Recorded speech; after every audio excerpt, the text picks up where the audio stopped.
BSc nursing first semester university exam sociology psychology.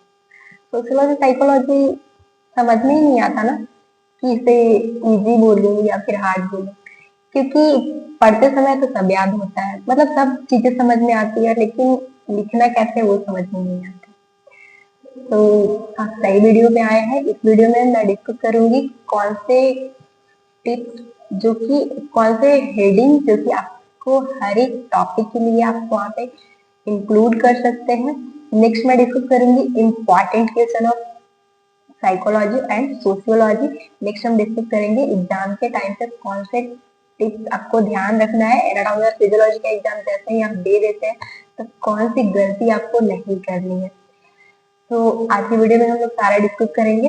Let's start the video. Hello everyone, welcome to Prakash nursing academy. Myself Soni Prakash. तो सबसे first हम लोग देखते हैं sociology और psychology के लिए कि कौन से हेडिंग जो कि आपको हर एक क्वेश्चन में इंक्लूड करना चाहिए।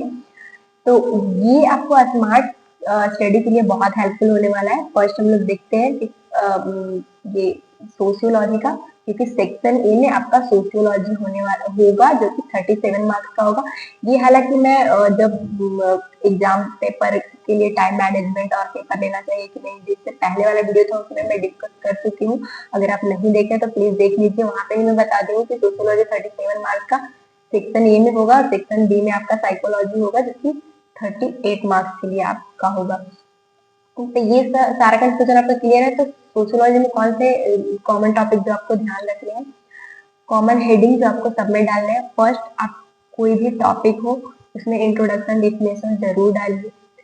आप उस टॉपिक के बारे में जो जानते हैं पहले इंट्रोडक्शन में लिख लीजिए। कुछ अब उसी चीज को इंट्रोडक्शन तो आप जो समझे वो लिखिए, लेकिन डेफिनेशन अकॉर्डिंग टू ऑथर लिखना होता है, तो वो आप समझे हैं तो लिखिएगा। नहीं तो आप जितना हो सके सुबह उठ के या फिर जब आप याद कर पाते हैं चीजों के अकॉर्डिंग टू ऑथर याद करने की कोशिश कीजिए, बहुत अच्छा होता है।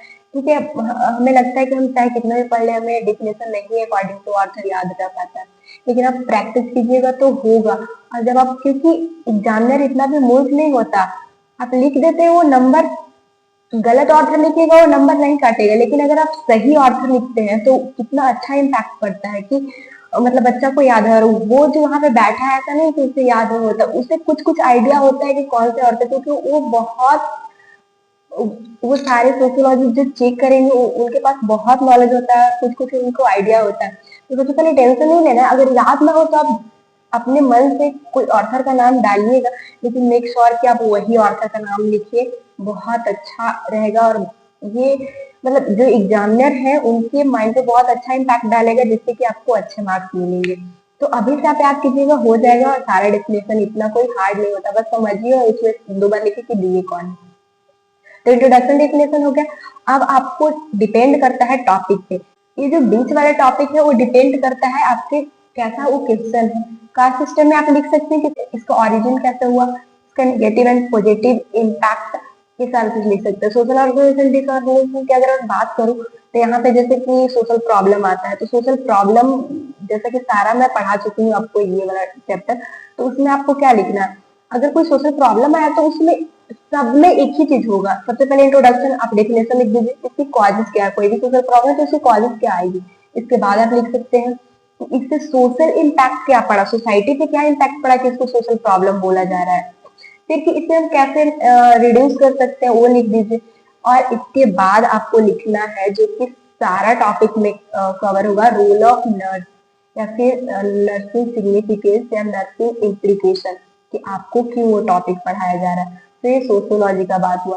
साइकोलॉजी की अगर मैं बात करूँ तो साइकोलॉजी में भी सेम चीज फॉलो होगा। सबसे पहले इंट्रोडक्शन लिखिएगा, डेफिनेशन लिखिएगा। साइकोलॉजी में बहुत कम डेफिनेशन है और सारा डेफिनेशन का मैं एक ही जगह पे लिख के और आपको टेलीग्राम चैनल पे शेयर कर दूँ, वहां पे जाके आप देख सकते हैं। सोशियोलॉजी जितना साइकोलॉजी में डेफिनेशन नहीं है, इसमें कम है, तो आप कवर कर सकते हैं, आसानी से कर सकते हैं। नेक्स्ट आप ध्यान दे सकते हैं कि अब डिपेंड करता है कि अगर आपसे पूछ रहा है कि कॉन्फ्लिक्ट क्या है तो इसके टाइप्स लिख लीजिए, उसका टाइप, जैसे कॉन्फ्लिक्ट का टाइप्स होता है। डिफेंस मैकेनिज्म में बहुत सारे टाइप्स आएंगे, बहुत सारे टॉपिक में टाइप आते हैं, तो वो आपको लिखना होगा और अकॉर्डिंग टू क्या टॉपिक बोल रहा है कुछ ना कुछ पढ़ाई के होंगे तो इसके बारे में पता होगा। और कॉमन चीज जो आपको इंक्लूड करना है कि रोल ऑफ इसमें भी नर्सिंग इम्प्लीकेशन क्या है, कि क्यों आपको कॉन्फ्लिक्ट पढ़ाया जा रहा है, आप कॉन्फ्लिक्ट को कैसे कम कर सकते हैं, रोल ऑफ नर्स के रूप में आप लिख सकते हैं। तो ये कॉमन पॉइंट हो गया। कॉमन पॉइंट के ऊपर बहुत बात हो गया, वैसे आपका टॉपिक क्लियर होगा तो आप खुद ही क्या उसमें लिखना है आपको पता होगा। अब हम लोग देखते हैं इंपॉर्टेंट टॉपिक ऑफ सोशियोलॉजी और सोशियोलॉजी में पहले देख लेते हैं इंपॉर्टेंट टॉपिक एंड क्वेश्चन कहाँ से आने वाले हैं, क्योंकि सेक्शन ए में आपका सोशियोलॉजी होने वाला है जो कि 37 मार्क्स का होगा। सबसे पहले अगर ये यूनिट 1 की बात करूँ तो इसमें मैं ऑल लिखी हूँ। क्यों लिखी हूँ? क्योंकि मैं जितने भी यूनिवर्सिटी का पेपर देखी वहाँ पे कोई भी ऐसा पेपर नहीं था जहाँ पे 1 लेसन जो यूनिट है आपका वहाँ से क्वेश्चन आया हो, चाहे वो सिग्निफिकेंस पूछा हो, 2 मार्क्स के लिए पूछा हो, 5 मार्क्स के लिए, समटाइम 10 मार्क्स के लिए। तो इसमें 3 ही टॉपिक है, बस आपको डिफिनेशन सोशियोलॉजी का आना ही चाहिए। नेक्स्ट आप सिग्निफिकेंस बहुत इंपॉर्टेंट है, नेचर और इसकी स्कोप। तो आप नेचर चाहे तो छोड़ सकते हैं, लेकिन स्कोप और इसकी जो ये सिग्निफिकेंस इन नर्सिंग है वो ज़रूर कर लीजिएगा। इसका वीडियो आपको मेरे ही चैनल पे कैसे एग्जाम में लिखना है वो अच्छे से प्रोवाइड कर दूँ, तो आप देख लीजिएगा। यूनिट 2 में आप पर्सनल डिसऑर्गेनाइजेशन ज़रूर कीजिएगा, ये बहुत इंपॉर्टेंट है। सो इसको देखने के बाद सोशल ग्रुप में डिफरेंस बहुत ज़्यादा पूछा जाता है। आर श्रीवानी बुक में बहुत अच्छे से दिया हुआ है, इन ग्रुप और आउट ग्रुप। सो ये आप देख लीजिएगा। सोशल प्रोसेस और सोशल चेंज में भी जो सोशल प्रोसेस का जो फ्लो चार्ट आता है वो आपको बहुत अच्छे से आना चाहिए। ऐसे भी आप एग्जाम में अगर फ्लो चार्ट देते हैं तो बहुत अच्छा होता है, तो मेक श्योर कि आप उसी तरह से बनाइएगा। यूनिट 3 में आपको कल्चर का डिफिनेशन अच्छे से आना चाहिए, कल्चर के बारे में आप अच्छे से जान लीजिए। इसके बाद ट्रांस कल्चरल सोसाइटी, जिसमें नर्स की भी रोल कैसे आती है ये आप पढ़ लीजिएगा। आर श्रीवानी बुक में थोड़ा सा डिफ़िकल्ट लैंग्वेज में है, तो आप मेरे चैनल पे सर्च कीजिए transcultural society by Prakash nursing academy. बहुत अच्छे से नोट्स मैं आपको वहाँ पे प्रोवाइड की हूँ और देख लीजिएगा, ये टॉपिक क्लियर हो जाएगा, इंपॉर्टेंट है।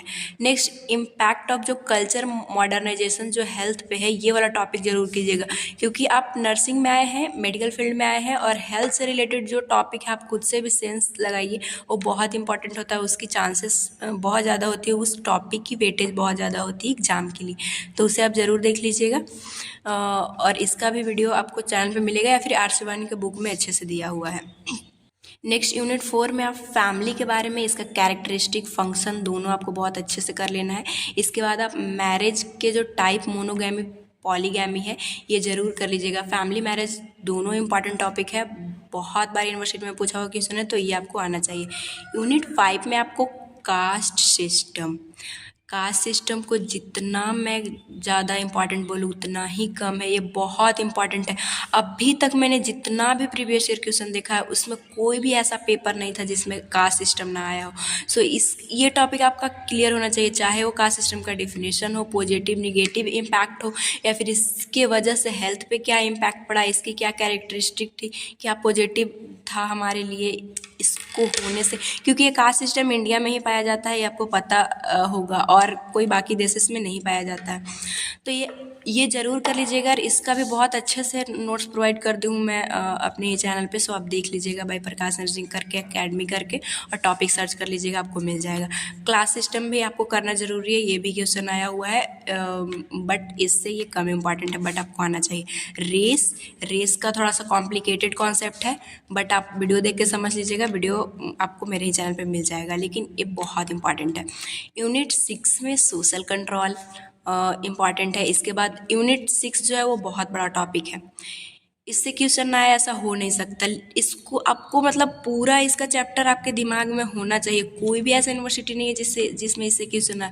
आपके पास 6 ही यूनिट है और क्वेश्चन भी 10 से 12 आना ही है, तो हर एक टॉपिक को वो हर एक यूनिट को चाहता है कि मैं कवर करूं, लेकिन कुछ इंपॉर्टेंट, जैसे कि कभी ऐसा ना हो कि यूनिट 1 से ना आया हो, कभी ऐसा ना हो कि ना हुआ है कि यूनिट 6 से ना आया हो क्वेश्चन। तो ये सब अगर आप नहीं भी पढ़े हैं तो भी अभी से भी पढ़िएगा, ये बहुत इंपॉर्टेंट है। नेक्स्ट, सोशल डिसऑर्गेनाइजेशन आपको जानना है, ये सारा का वीडियो कैसे एग्जाम में लिखना है मैं अपने चैनल पे प्रोवाइड की हूँ। अगर अभी से आप बुक में पूरा नहीं खोज सकते हैं कि क्या क्या इसमें इंक्लूड करना है, तो आप वीडियो एक बार देख लीजिए। लीजिए ताकि आपका प्रॉब्लम सोल्व हो जाए। इसका पूरा मैं सोशल डिसऑर्गेनाइजेशन का टेलीग्राम चैनल पे नोट्स प्रोवाइड कर दी हूँ PDF के रूप में, तो यहाँ पढ़िए, वहाँ से जाके एक बार रिवीजन कर लीजिए, हो जाएगा। नेक्स्ट आता है major social problem. Major social problem बहुत बड़ा है, उसमें भी कोविड-19 और पोवर्टी आपको आना चाहिए। पोवर्टी बहुत इंपॉर्टेंट है और कोविड-19 में। अब रोल ऑफ नर्स, क्योंकि आप नर्स से, आपसे रोल जरूर पूछा जाएगा कि क्या रोल ऑफ नर्स है सोशल प्रॉब्लम को कम करने में, इसका भी वीडियो मिल जाएगा आपको, देख लीजिएगा। अब लास्ट हमारा आता है क्लिनिकल सोशियोलॉजी। क्लिनिकल सोशियोलॉजी में इसका डिफिनेशन आना मस्ट है। मैं 30 मिनट का वीडियो प्रोवाइड किया हूँ जिसमें 1 शॉट है, आप 2x के स्पीड में करके उसको देख लीजिएगा। क्लिनिकल सोशियोलॉजी भी न्यू इंक्लूड हुआ है INC सिलेबस के अकॉर्डिंग, तो ये भी इंपॉर्टेंट है, जरूर आप इसे अच्छे से कर लीजिएगा। देख लेते हैं सेक्शन बी जो आपका साइकोलॉजी होगा, ये 38 मार्क्स का इससे क्वेश्चन होगा। सो फर्स्ट देखते हैं यूनिट 1 में आपको साइकोलॉजी का डिफिनेशन तो आना ही चाहिए, चाहे कुछ भी हो, और इसमें आपको कोई भी मतलब होशियारी नहीं चलेगी, अकॉर्डिंग टू ऑथर लिखिएगा, ये सबको इसका डिफिनेशन पता होता है, तो प्लीज़ आप इसे ज़रूर अच्छे से कीजिएगा। इसके बाद स्कोप, मेथड और सिग्निफिकेंस आपको आना चाहिए। अब यूनिट 2 में बॉडी माइंड रिलेशनशिप और जेनेटिक एंड बिहेवियर, बस आपको इतना ही करना है, यही इंपॉर्टेंट है यूनिट 2 में। नेक्स्ट यूनिट 3 में कॉन्सेप्ट ऑफ मेंटल हेल्थ, जो जहोदा कॉन्सेप्ट है, जो इस तरह से करके आर श्रीवानी के बुक में दिया हुआ है, ये बना के और ऐसे से, और यहाँ पे बल्ब आप पढ़े होंगे तो आपको पता होगा, तो ये ज़रूर कर लीजिएगा। Warning sign of poor mental health क्या है, ये आपको आना चाहिए। डिफेंस मैकेनिज्म, अगर जैसे कि सोशियोलॉजी में बताई कि वहाँ पे कास्ट सिस्टम, पॉवर्टी, ये सब बहुत इंपॉर्टेंट था, वैसे ही ये पूरा साइकोलॉजी में डिफेंस मैकेनिज्म आपको आना चाहिए, बहुत इंपॉर्टेंट, बहुत बार पूछा हुआ क्वेश्चन है, 30 स्टार मार्क क्वेश्चन में इसको मैं रखना चाहूँगी। फ्रस्ट्रेशन और कॉन्फ्लिक्ट आपको आना चाहिए, यूनिट जो आपका 3 है। अब यूनिट 4 में उतना इंपॉर्टेंट आपके लिए कुछ नहीं है, इसलिए मैं इंक्लूड नहीं की हूँ, आप टॉपर हैं तो आप अपने से कुछ पढ़ सकते हैं अपने सिलेबस के अकॉर्डिंग। यूनिट 5 में पर्सनालिटी का डिफिनेशन आपको आना चाहिए, क्लासिफिकेशन आना चाहिए, अल्ट्रेशन भी इसका आना चाहिए। ये नहीं आपको अगर अच्छा कंटेंट मिल रहा है तो मेरे चैनल पे कोई भी टॉपिक डालिए, बाय प्रकाश नर्सिंग एकेडमी करके लिख लीजिए और 2x के स्पीड में देखिएगा, आपका टाइम बचेगा। इसमें एक और आता है जो टेस्ट करके है मेजरमेंट, वो भी कई बार क्वेश्चन आया है, तो आप चाहे तो कर सकते हैं, नहीं तो इतना आपके लिए काफ़ी है। यूनिट 6 कॉग्निटिव प्रोसेस, बहुत इंपॉर्टेंट टॉपिक, इसमें अटेंशन, लर्निंग, मेमोरी से बहुत ज़्यादा मैं क्वेश्चन देखूँ, तो इसे आप ज़रूर कर लीजिएगा। बट आप एक अच्छा स्टूडेंट है, अगर कर सकते हैं तो एटलीस्ट आपको जैसे, और जो एप्टीट्यूड है, फॉरगेटिंग है, परसेप्शन है, उसके बारे में आपको थोड़ा थोड़ा ही ज़रूर आना चाहिए कि वो टॉपिक है क्या। वैसे वो बहुत ईजी है, आप 2x के स्पीड में ही देखिए, एटलीस्ट वीडियो देख लीजिए, लेकिन देख लीजिएगा इतना। आप करने के बाद अब आ जाइए यूनिट 7 में, उसमें मोटिवेशन का थ्योरी, मास्लो जो हायरार्की वाला थ्योरी है, ये 30 स्टार मार्क क्वेश्चन है, उसे ज़रूर कीजिएगा आप। साइकिल मोटिवेशन का ये ट्रिक के थ्रू मैं वीडियो बना चुकी हूँ, तो वहाँ आप देख लीजिएगा। इमोशन आपको आना चाहिए, स्ट्रेस साइकिल और स्ट्रेसर क्या है, ये सारा चीज़। यूनिट 9 में आपका आता है soft skill according to INC, ये न्यू सिलेबस में आया है, पहले नहीं था, तो सॉफ्ट स्किल का टाइप्स पूरा आना चाहिए। इंटरपर्सनल रिलेशनशिप जो IPR है, आपसे शॉर्ट फॉर्म में ही पूछेगा, तो ये आना चाहिए। और बैरियर क्या है IPR के, वो बहुत इंपॉर्टेंट, तो आप देख लीजिएगा। सर्वाइवल स्ट्रैटेजी भी आपको करना है, और सॉफ्ट स्किल ऑफ नर्सिंग में इसका क्या इंपॉर्टेंस है वो आप ज़रूर देखिएगा, बहुत इंपॉर्टेंट है ये यूनिट है, सो आप इसे ज़रूर कर लीजिएगा। सेल्फ एम्पावरमेंट जो यूनिट 10 और हमारा लास्ट है, उसमें सबसे पहले इसका डिफिनेशन आना चाहिए, और role of nurse empowering other, ये आपको ज़रूर करना चाहिए। सो ये इम्पॉर्टेंट था, जो कि हाईलाइटेड टॉपिक है। वैसे में अगर मैं ऑनेस्टली बताऊँ सोशियो और साइको के लिए, अगर आप अच्छे स्टूडेंट हैं, अगर आप कर सकते हैं, तो पूरा जितना आप अकॉर्डिंग टू INC सिलेबस आपके दिमाग में वो टॉपिक एटलीस्ट होना चाहिए। वैसे मैं हाईलाइटेड टॉपिक बता दी हूँ, जिसको आपको बार बार प्रैक्टिस करके और अच्छा कर लेना है। सो बस इतना ही था। तो आई होप कि आपको ये इम्पोर्टेंट टॉपिक पता चल गया। मैं एनाटॉमी और फिजियोलॉजी की जब वीडियो में बता रही थी कुछ टिप्स, तो वहाँ पे बताई थी कि एक बात जो आपको ध्यान रखना है, एनाटॉमी फिजियोलॉजी के एग्जाम देने के बाद वो गलती आपको नहीं करनी है। वो गलती आखिर है क्या, तो इसमें आपको सबसे पहले ये चीज का ध्यान देना, एग्जाम जैसे ही एनाटॉमी फिजियोलॉजी का खत्म होता है, आपको खुसर खुसर अपने दोस्त से नहीं करना है प्लीज।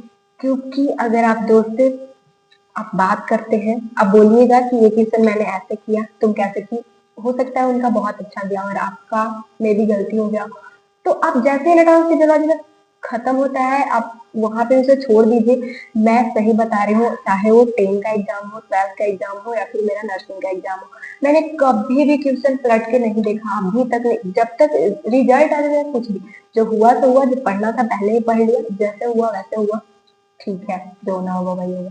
आपको टेंशन नहीं लेना है, क्योंकि आगे आपका सोशियोलॉजी साइकोलॉजी का एग्जाम है, स्ट्रेस की वजह से आप नहीं पढ़ पाइएगा, मेंटली हेल्दी रहना बहुत इंपॉर्टेंट है। तो यही टिप था जो कि आपको बताना था, ये बहुत इंपॉर्टेंट है। और एग्जाम के टाइम पे आप दोस्त से भी प्लीज आप डिस्कस नहीं कीजिएगा, क्योंकि हो सकता है जो उसको इम्पोर्टेंट लगता हो आप वो पढ़ाई नहीं किए हैं, और वो बताएगी कि मैंने तो इसे 1-2 बार पढ़ा और उसी चीज पे आप ध्यान दिए और पता चला कि वो टॉपिक याद नहीं रहा है, या फिर दोस्त से बात करने में मोस्टली ऐसा देखा गया है कि वो पढ़ाई कर रहा है फिर भी आप से बोल दे कि मैं पढ़ नहीं रहा हूँ, तो इस टाइम आप खुद पे विश्वास रखिए, खुद से पढ़िए। और एग्जाम देने से पहले एक चीज आप ध्यान रखिएगा कि आप मिरर में ये चीज जरूर कीजिएगा, बहुत हेल्पफुल होता है कि मुझे सब आता है, मेरा एग्जाम बहुत अच्छा जाएगा और मेरे साथ कुछ गलत नहीं होगा, ये बहुत पॉजिटिव इम्पैक्ट डालता है। ये रिसर्च के थ्रू पता चला है, तो मैं आपको आपके साथ शेयर की हूँ, इससे जरूर आप हेल्प लीजिएगा। और वीडियो कैसा लगा कमेंट बॉक्स में बताइएगा, कोई भी और भी डाउट हो तो आप कमेंट बॉक्स में पूछिएगा। And wish you all the best, आपका एग्जाम अच्छा हो। और थैंक्स फॉर वॉचिंग, मिलेंगे नेक्स्ट वीडियो में।